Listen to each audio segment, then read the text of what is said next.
থাকবে, যার যেটা প্রাপ্য এটা দিতে হবে, এটা তাদের প্রাপ্য, এটা দিতে চাই। এখন আমি ডাক্তার রাশিদুর রহমান, বিপ্লব ভাই আছেন, আমাদের রিপন স্যার আছেন, আমি বলবো যে বিগত দিনে যেভাবে তেলিকালে আপনারা চাইলেই কিছু একটা করতে পারছেন, শিক্ষার্থীদেরকে একত্রে করতে পারছেন, আপনারা আবার নতুন করে কিভাবে একত্রে করা যায় এই কাজটা আপনারা প্রাক্তন ছাত্র দ্বারা করেছেন, আপনাদের অভিনন্দন। আপনারা এই প্রাপ্যটা আটকাইয়া রাখেন না, এটা প্রাপ্যটা আপনারা দিচ্ছেন। এবং আমার একটা কথা বারবার আসছে, যেখানে গুণের কদম নেই গুণীজন জন্মে না। অভিনন্দন জানাই মিজানুর রহমান জিয়া স্যারের, অভিনন্দন জানাই নাইম হাসান, মাহমুদুল হাসান, নাইম ভাইকে। আপনি ইঞ্জিনিয়ার, আপনি শিক্ষক, আল্লাহ তাআলা সবাইকে শিক্ষক হিসাবে সৃষ্টি করেছেন, কারিগর হিসাবে সৃষ্টি করেছেন। যারা কাজকর্ম করে কারিগরি শিখতে হবে, যারা কাজকর্ম করবে না সে এখানে আর একজন গুণী মানব, মানে বাংলাদেশ শিক্ষক সমিতি, প্রাইমারি শিক্ষক সমিতির সভাপতি হচ্ছেন না, এবং উনি শ্রেষ্ঠ শিক্ষক হিসাবে নেন। এটা কিন্তু পাইবে, যার যেটা প্রাপ্য এটা পাবে।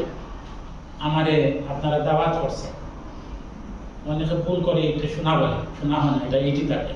আমি অনেকে এটা বলে, মুখ ধরার কোনো শক্তি নাই, আমি কি মানুষ আমি নিজেই জানি।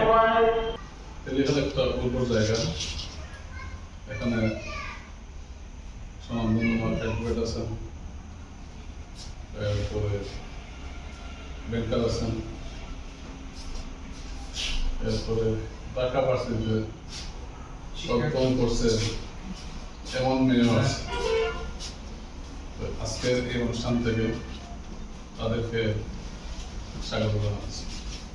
ইতিমধ্যেই সিলেট পলিটেকনিক সাংবাদিক সমিতির প্রতিষ্ঠাতা সভাপতি, কোম্পানিগঞ্জ গভর্নমেন্ট প্রেস ক্লাবের সম্মানিত ভারপ্রাপ্ত সাধারণ সম্পাদক, আমার স্নেহভাজন ছাত্র মাহমুদুল হাসান নাই।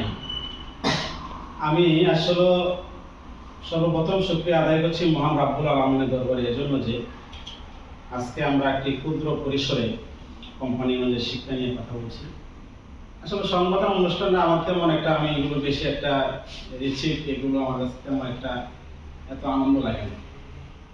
আমি তোমাদের কাছে যে জিনিসটা আমি চাই সেটা হচ্ছে, আমার সম্পাদনার প্রয়োজন নাই, আমার ডিগ্রির প্রয়োজন না, কিন্তু এটা চাই যে আমার ছাত্র ডাক্তার হবে, আমি এটা চাই আমার ছাত্র অ্যাডভোকেট হবে, আমি এটা চাই আমার ছাত্র রেজিস্ট্রার হবে, আমার ছাত্র দেশের প্রধানমন্ত্রী। আপনাদের জ্ঞাতার থেকে বলছি, আমি এখানে প্রায় 10 বছর প্লাস এই স্কুলে শিক্ষকতা করছি।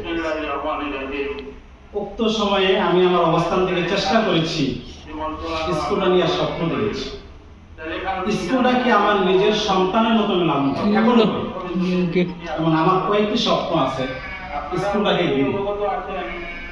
এই স্বপ্নকে বাস্তবায়ন করা আমার পক্ষে একা পক্ষে সম্ভব না।